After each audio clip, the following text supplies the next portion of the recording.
కర్నూలు జిల్లా కోవిడ్ విపత్తు ఉద్దేశించి జిల్లా స్థాయి రివ్యూ చేయడం జరిగింది. స్థానిక ప్రధాన పౌరుడు మేయర్ గారు, రామయ్య గారు, అదేవిధంగా స్థానిక ఎమ్మెల్యే అబ్బాస్ ఖాన్ గారు,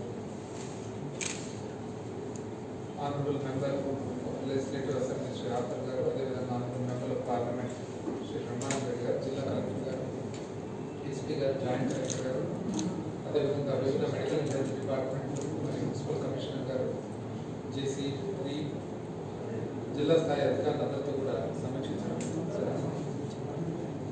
ముఖ్యంగా మనం గమనించినట్లయితే గత పోయిన సంవత్సరం మార్చ్ ఏ విధంగా ఈ విపత్తు మరి రావడము, పెరగడము,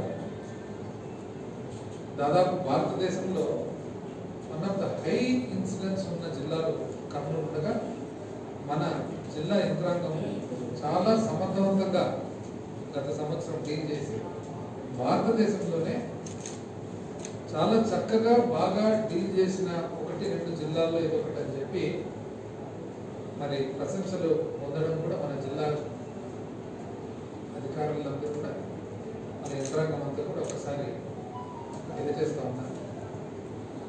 మరి మరొకసారి కూడా ఈ 2వ వేవ్ ఏదైతే మనం గమనిస్తున్నామో ఈ నెలలోనే దాదాపు డబుల్ డిజిట్ 52 కేసుల నుంచి మొదలుకొని అంచెలంచెలుగా పెరిగి దాదాపు ఇంచుమించు 1000 స్థాయికి చేరడం జరిగింది. ఒక రోజులో ఇన్సిడెంట్స్ రాష్ట్ర వ్యాప్తంగా అదేవిధంగా దేశవ్యాప్తంగా కూడా మరి గమనిస్తున్నాం. దానికి సంబంధించి మరొకసారి కూడా ఒక వార్ ఫుటింగ్ మీద ఏ విధంగా ఎదుర్కోవాలని చెప్పి గవర్నమెంట్ రాష్ట్ర ముఖ్యమంత్రి గారు మరి ఎన్నో చర్యలు తీసుకోవడం జరిగింది. ఒక గ్రూప్ ఆఫ్ మినిస్టర్స్ ఏర్పాటు చేయడం జరిగింది. ఆనరబుల్ డిప్యూటీ చీఫ్ మినిస్టర్ మరియు health, family welfare and medical education minister Shri Alla Nani గారు, అదేవిధంగా గవర్నమెంట్ హోమ్ మినిస్టర్ గారు, మున్సిపల్ అడ్మినిస్ట్రేషన్ మినిస్టర్ గారు, మరి నేను అదేవిధంగా అగ్రికల్చర్ మినిస్టర్ గారితో ఒక గ్రూప్ ఆఫ్ మినిస్టర్స్ వేయడం జరిగింది. మరి గత సంవత్సరము చాలా సమర్థవంతంగా డీల్ చేసిన ఆఫీసర్స్ అందరిలో భాగంగా principal secretary medical and health Shri Jawahar Reddy garu, chairman of COVID-19 management and command control సెంటర్కు చైర్పర్సన్గా పెట్టడం జరిగింది. ఎందుకంటే అపారమైన అనుభవం ఉండడం వల్ల. అదేవిధంగా సీనియర్ ఆఫీసర్స్ అందరూ కూడా ప్రతి ఒక్క విషయానికి అంటే food and sanitation management in covid hospitals Shri Krishnababu గారు, అదేవిధంగా primary contact tracing and testing Shri Muddada Ravichandra గారు, అదేవిధంగా monitoring and help desk and CCTV Shri Piyush Kumar గారు, అదేవిధంగా 104 కాల్ సెంటర్స్ అన్ని కూడా సమర్థవంతంగా ఎఫెక్టివ్గా మరి ఆపరేట్ అయ్యేదానికి శ్రీ అహ్మద్ బాబు గారు, అదేవిధంగా Covid Aarogyasri hospitals Covid services lab management doctor Mallikarjuna గారు, CEO ఆరోగ్యశ్రీ, అదేవిధంగా కోవిడ్ హాస్పిటల్స్కి సంబంధించిన ముఖ్యమైన మందులు కానీ మరి సప్లైస్ కానీ శ్రీ విజయరామరాజు గారు, IAS and PCM MD AP MSIDC, అదేవిధంగా ఈవెన్ ఆక్సిజన్ కూడా ఆక్సిజన్ సప్లై మానిటర్ చేసే దానికి ఒక IAS ఆఫీసర్ శ్రీ షణ్మోహన్ గారిని ఏర్పాటు చేయడం జరిగింది. మరి క్లినికల్ మేనేజ్మెంట్ ప్రోటోకాల్స్ ఏవైతే మనం మందులు ఇవ్వడము, తర్వాత వైద్యం ఇవ్వడము, దాని మేనేజ్మెంట్ ప్రోటోకాల్స్ ఏవైతే పద్ధతులు ఉంటాయో దానికి శ్రీ వినోద్ కుమార్ గారు, IAS ఆఫీసర్ గారు, అదేవిధంగా ముఖ్యంగా ఆసుపత్రులలో ప్రైవేట్ ఆసుపత్రులలో ఓవర్ ఛార్జింగ్ అంటే ప్రభుత్వము ఇచ్చిన ధరల కంటే కూడా స్పెసిఫై చేసిన రేట్స్ కంటే కూడా నియమించిన మరి ఛార్జీల కంటే కూడా ఎక్కువ జరగకుండా ఛార్జ్ చేయకుండా ప్రజలకు మరి సౌకర్యవంతంగా ఉండాలా, ఎవరు కూడా ప్రజలను మరి మోసం చేయకూడదు అనే ఉద్దేశంతో ఒక IPS ఆఫీసర్ శ్రీ అభిషేక్ మహంతి గారిని ఏర్పాటు చేయడం జరిగింది.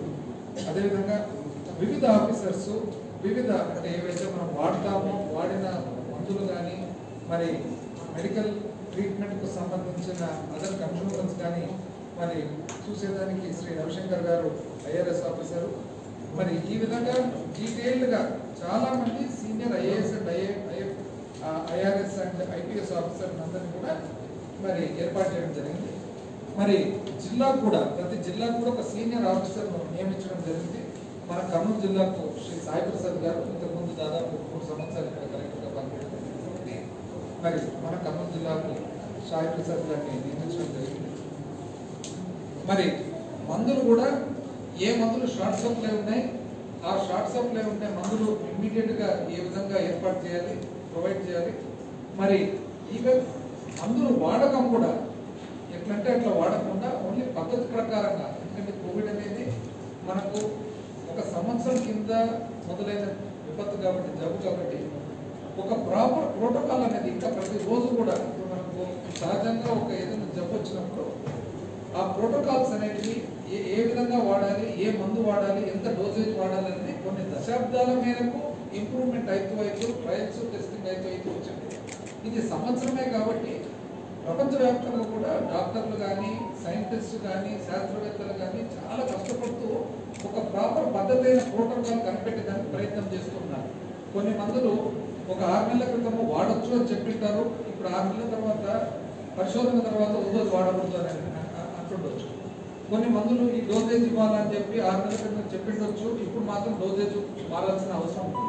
సో ఇవన్నీ కూడా మానిటర్ చేసేదానికి కూడా వివిధ గైడ్ లైన్స్ ఇవ్వడం జరిగింది. మొత్తం మీద ప్రజలందరికీ కూడా ప్రభుత్వం తరఫున తెలియజేయడం ఏమంటే, ప్రభుత్వము చాలా సీరియస్గా భావించి గౌరవ ముఖ్యమంత్రి గారు దాదాపు రాష్ట్రంలో ఉండే ప్రతి జిల్లా ఒక సమర్థవంతమైన ఆఫీసర్ చేతుల్లో పెడుతూ ప్రతి ఒక్క ఐటమ్ కూడా సమర్థవంతమైన ఆఫీసర్లకు బాధ్యతలు అప్పగిస్తూ మరి ప్రజలకు సౌకర్యాలన్నీ కూడా ఎటువంటి ఇబ్బంది లేకుండా ఉండేట్టుగా, ప్రభుత్వం భరోసాగా ఉండేట్టుగా, ఎటువంటి పరిస్థితి వచ్చినా కూడా ప్రభుత్వం రెడీగా ఉంది, మేనేజ్మెంట్ చేసేదానికి రెడీగా ఉంది. ఈ విపత్తులు ఎదుర్కొనేదానికి ఇంతకుముందు చాలా సమర్థవంతంగా ఎదుర్కొని భారతదేశంలోనే ఆంధ్రప్రదేశ్ రాష్ట్రం మనం ద బెస్ట్ స్టేట్స్, ఈరోజు గర్వంగా చెప్తున్నాం, మనం the best states in managing Covid అని చెప్పి మనము మరి ఆ రోజు ప్రశంసలు అందుకోవడం జరిగింది. ఈసారి కూడా 2వ వేవ్ కూడా మరొకసారి కూడా ఆంధ్రప్రదేశ్ రాష్ట్రం మన ప్రభుత్వం కానీ, ముఖ్యమంత్రి గారు కానీ ఆ దిశలోనే తన నిర్ణయాలు తీసుకుంటున్నారని చెప్పి తెలియజేస్తూ వివిధ ఐటమ్స్ అంటే ఈరోజు రివ్యూలో భాగంగా డీటెయిల్డ్గా రివ్యూ చేయడం జరిగింది. ఆ రివ్యూలో కూడా ఎట్లా మనకు ఎవరైతే దానికి సంబంధించిన డాక్టర్స్ కానీ, ఆఫీసర్స్ కానీ ఉన్నారో వాళ్ళతో మాట్లాడుతూ ఇది మీకున్న ఫీల్డ్ పరిస్థితి ఏమి, ఆ ఫీల్డ్ పరిస్థితుల్లో మీరు ఎదుర్కొంటున్న అవసరాలు కానీ, ఇబ్బందులు కానీ ఏమి, ఏ విధంగా ప్రభుత్వం మీకు సహకరించాలి, మీరు సమర్థవంతంగా ఎఫెక్టివ్గా ఏ విధంగా డిశ్చార్జ్ చేయాలి అనేది ఇన్ డీటెయిల్ చేయడం జరిగింది. మొట్టమొదటి స్టార్టింగ్ టెస్టింగ్కి వచ్చేటప్పటికి ఈ రోజు ఇంచుమించు మనకు దాదాపు 4000 శాంపుల్స్ టెస్ట్ చేసే మన దగ్గర కెపాసిటీ ఉంది. మనం వెరీ సూన్ ఒక వారంలోనే ఇంచుమించు దాదాపు డబుల్ కెపాసిటీ అయ్యేదానికి అన్ని రకాల మరి ఏర్పాట్లు చేయడం జరుగుతుంది.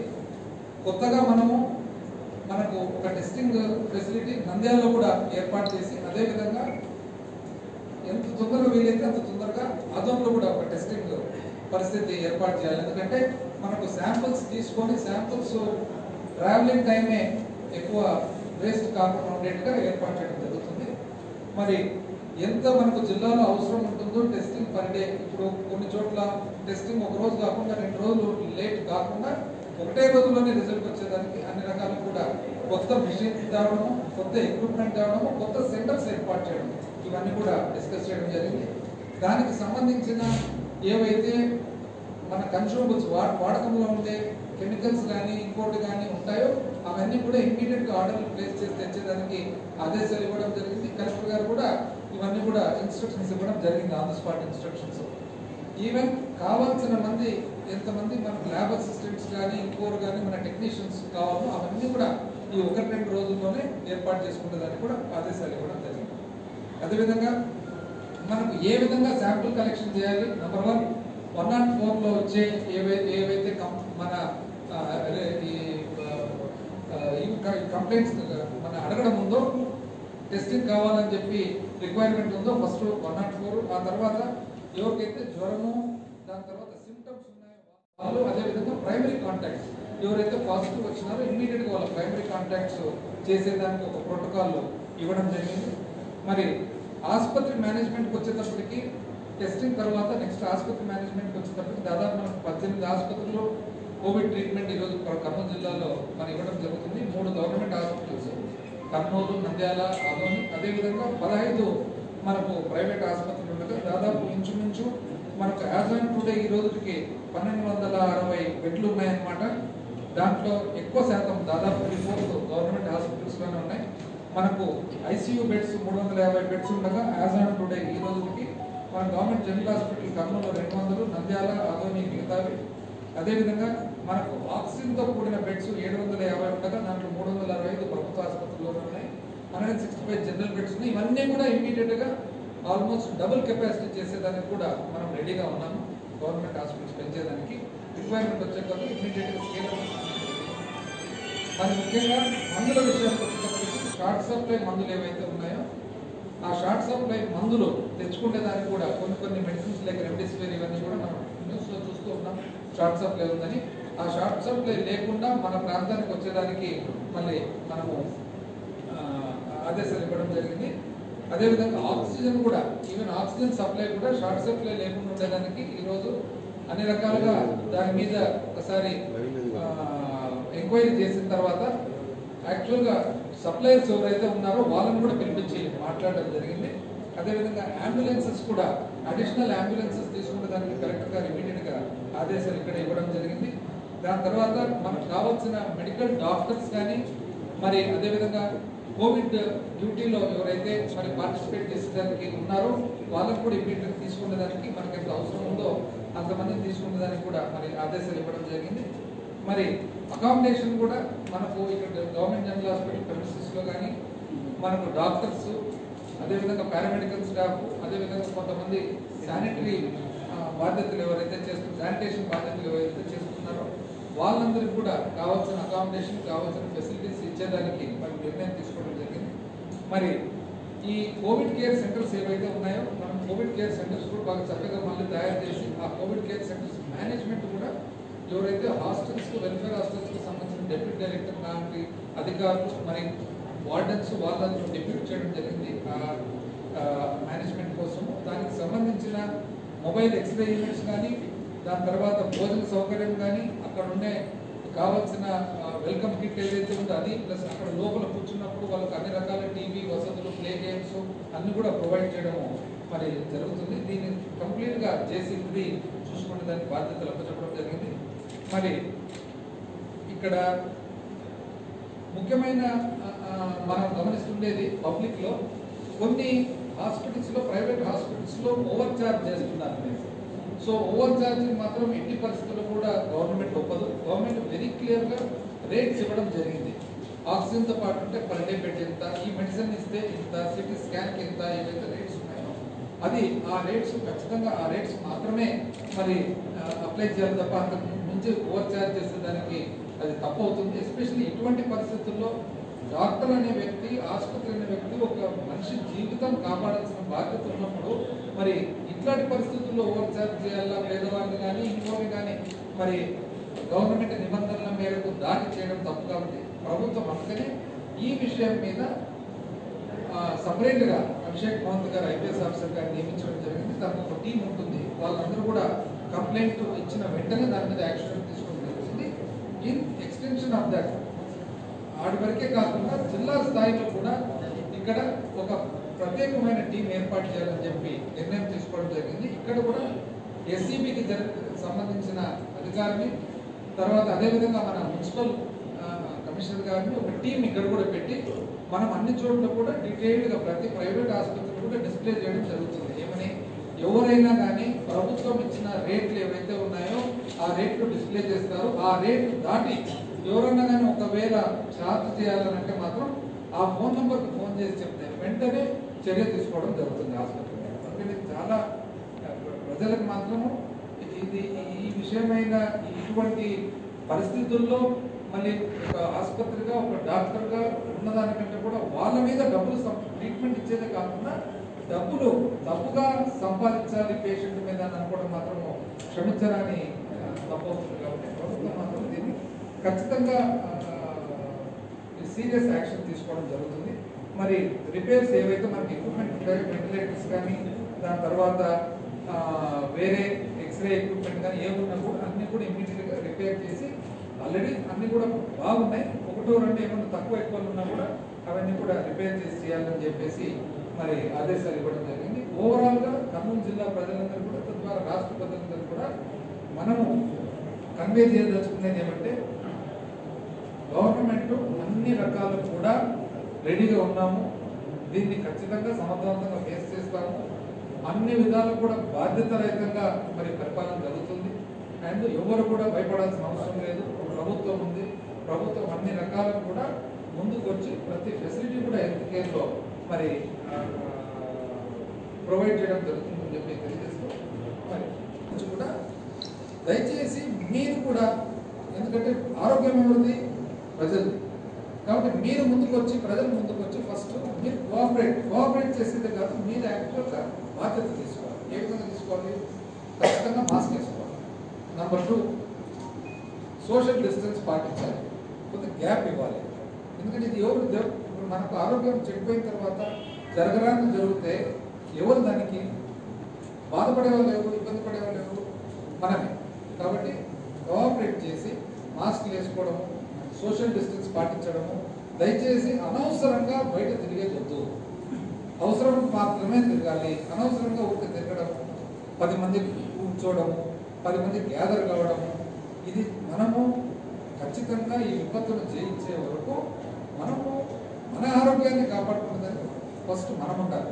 మన ఆరోగ్యాన్ని కాపాడుకునే దానికి మనం ఉంటే అప్పుడు ప్రభుత్వము మన బాధ్యత మనము బాగోదు చూసుకుంటుంది. కానీ ప్రభుత్వం ముందుకు వచ్చి మాస్క్ కూడా వేసుకోండి అని చెప్పి ప్రభుత్వం మనకు చెప్పాలని చెప్పి మనం ఎక్స్పెక్ట్ చేయడం మాత్రం అది లాభం కాదు. దయచేసి కోఆపరేట్ చేయాలని చెప్పి తెలియజేస్తూ, వ్యాక్సినేషన్ కూడా ఒక ఇంపార్టెంట్ పాయింట్. ఎందుకంటే వ్యాక్సినేషన్ చాలా ముమ్మరంగా జరుగుతుంది, ఇంకా కూడా ఫాస్ట్గా జరగాల్సిన అవసరం ఉంది. వ్యాక్సినేషన్కు సంబంధించి జిల్లా కలెక్టర్ గారు ఇప్పుడు డీటెయిల్గా కర్నూలు డిస్ట్రిక్ట్కి సంబంధించిన ప్రోగ్రెస్ తెలియజేస్తారని చెప్పి తెలియజేస్తారు. మన జిల్లాలో ఇప్పుడు దాకా 52,824 ఫ్రంట్ లైన్ వర్కర్స్కి, 43,296 హెల్త్ కేర్ వర్కర్స్కి, దాదాపు 1,23,555 మంది 45 సంవత్సరాల కంటే ఎక్కువ ఉన్నవాళ్ళు, మళ్ళీ 1,20,848 మంది అంటే 60 సంవత్సరాలు కోమార్బిడ్ ఇవన్నీ ఉన్నవాళ్ళు. సో వీటితో పాటు కలిపి మొత్తం 3,40,000 దాకా మన జిల్లాలో ఇప్పటిదాకా వ్యాక్సినేషన్ ఇవ్వడం జరిగింది.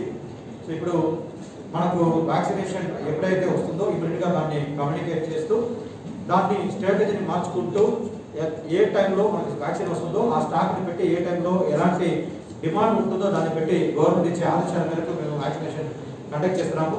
ఇప్పుడు లాస్ట్ ఒక 3 రోజులుగా మేము health care workers, front line వర్కర్స్కి ఎక్కువ వ్యాక్సినేషన్ ఇవ్వడం జరిగింది. అది కూడా ఫస్ట్ డోస్ మాత్రమే వేయడం జరిగింది. ఎందుకంటే కేసెస్ పెరుగుతున్నప్పుడు వాళ్ళు ప్రజలతో కలిసి పనిచేస్తూ ఉంటున్నారు కాబట్టి వాళ్ళ వల్ల మళ్ళీ ఇన్ఫెక్షన్ స్ప్రెడ్ కాకూడదు ఉద్దేశంతో వాళ్ళకి ప్రియారిటీ ఇస్తూ ఫస్ట్ డోస్ వేయడం జరిగింది. మళ్ళీ చాలా మంది ఇప్పుడు ఫస్ట్ డోస్ వేసుకున్న వాళ్ళు సెకండ్ డోస్ టైం వచ్చింది కాబట్టి వాళ్ళందరూ కూడా వేయాలని చెప్పేసి ప్రజల దగ్గర నుంచి డిమాండ్ వచ్చినప్పుడు మన గవర్నమెంట్ ఇప్పుడు ఆదేశాలు ఇచ్చింది మా అందరికీ. రేపు అన్ని అర్బన్ హెల్త్ సెంటర్లో మన జీజీహెచ్ కర్నూలులో మొత్తం 96 ప్లేసెస్లో 150 ప్లేసెస్లో కంప్లీట్గా సెకండ్ డోస్ వ్యాక్సినేషన్ అనేది జరుగుతుంది. Covishield vaccine.